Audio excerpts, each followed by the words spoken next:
Alors, pour faire un petit rappel, aujourd'hui, effectivement, c'est important de parler déjà du métier de commercial. Le métier de commercial, il a quand même énormément changé depuis quelques années.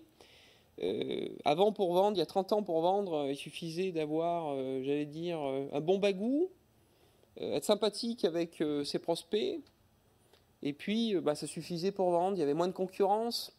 On a parlé tout à l'heure, mais la connaissance aujourd'hui de l'acheteur de vos produits, elle est tellement grande, c'est-à-dire qu'aujourd'hui, quand vous allez en clientèle, vous allez présenter vos produits, vos services, mais la seule problématique, c'est que votre interlocuteur en face de vous, il connaît, à mon avis, aussi bien vos produits, en plus, il connaît ceux de la concurrence. Donc, il va pouvoir vous dire, vous, les vôtres, ils font ça, et la concurrence, voilà ce qu'elle fait. Donc, aujourd'hui, finalement, le métier du commercial, il est un petit peu différent. Le commercial, il doit être déjà beaucoup plus réactif. Il doit se battre avec d'autres outils, mieux connaître son interlocuteur. Alors, si demain, je reviens sur des notions assez élémentaires, mais faire de la prospection, alors effectivement, on peut dire, j'ai besoin d'avoir un listing, papier, Excel ou autre, un téléphone, et puis j'appelle. Bon, effectivement, on peut voir que c'est la base de la prospection. Au-delà de ça, déjà pour appeler, si on n'a pas un fichier qualifié, si on achète un fichier chez France Prospect, chez Compass ou autre, la plupart du temps, j'ai rarement un email renseigné, encore moins une ligne directe.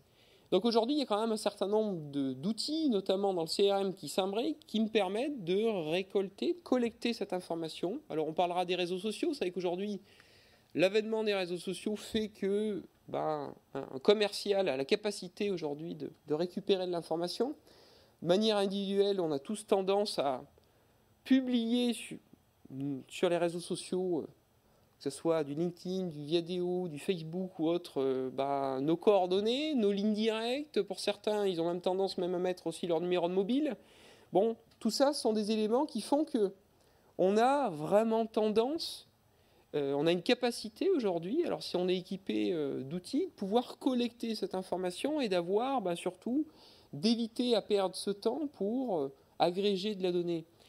On parle de base de données, tout à l'heure Patrick n'en a pas parlé, je voudrais revenir sur cet aspect-là, mais aujourd'hui, dans la base de données, c'est quelque chose qui se valorise. Beaucoup d'entreprises aujourd'hui, dans des sessions d'entreprise, en France pas trop, mais aux États-Unis, aujourd'hui ce côté base de données est souvent aussi valorisé, presque à la même hauteur que l'entreprise en elle-même.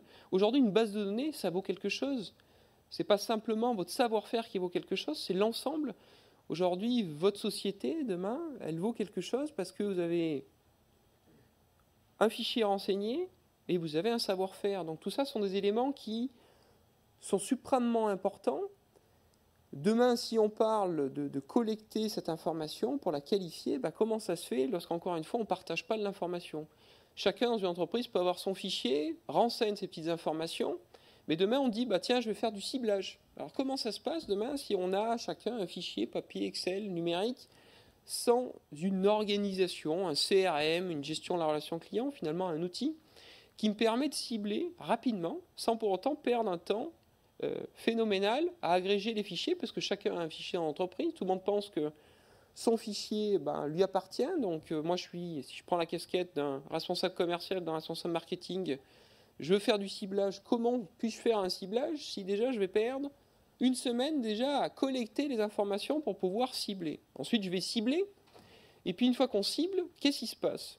Comment je mesure finalement l'action que j'ai opérée? Comment je mesure ses résultats? Si on prend un exemple, demain, on dit, tiens, pour prospecter, il faut faire des appels, il faut faire des salons, il faut investir sur le web, il faut être présent dans des conférences, oui.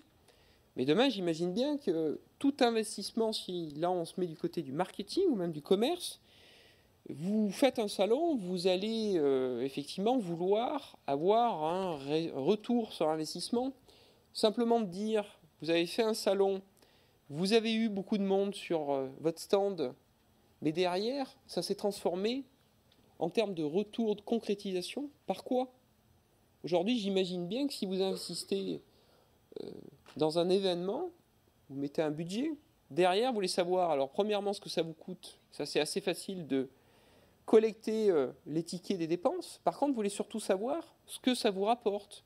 Alors aujourd'hui, comment on mesure ce que ça rapporte? Il faut être encore une fois un petit peu organisé. Et effectivement, un outil de CRM permet ce genre de choses, puisque derrière, vous allez avoir des liens qui se font de manière opérationnelle, de manière très rapide, automatique, avec votre base de données qui vont vous présenter sous forme d'historique et partage d'informations ces résultats-là en quelques clics.